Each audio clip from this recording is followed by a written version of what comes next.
Hi guys! Good morning! Ayan, papunta tayo ngayon sa Park and Fly. Iwan ulit natin ito sa sasakyan natin. Kasi, pupunta tayo ng... Saan tayo pupunta? Saan? Hong Kong! Hong Kong! Ayan. Ayan guys, nandito na tayo sa Park and Fly.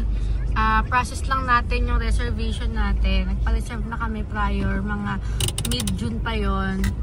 Ayun, para maiwan natin sa sasakyan natin dito.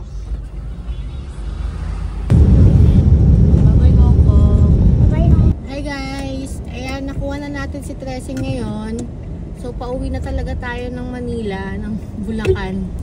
So, binayaran lang natin ngayon is 1.2 kasi nakapag-down na tayo ng 1.3 yung bayad natin ngayon kasi nakapag-down tayo ng 1.2 nung nag-reserve tayo. Overall kasi ng bill natin for 5 days and 4 nights ay 2.5 lang. So, yun na guys. Dito na natin tatapusin ng ating vlog for Hong Kong. Sana nag-enjoy kayo sa mga napuntahan natin and bagong na-experience with the kids. Thank you sa pagsama sa amin.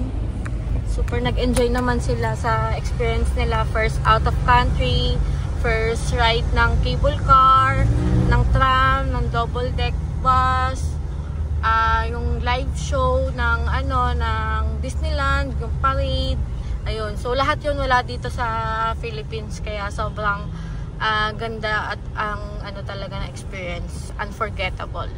So yun, thank you so much guys sa panonood. Till next vlog, next country or next province na mapupuntahan natin.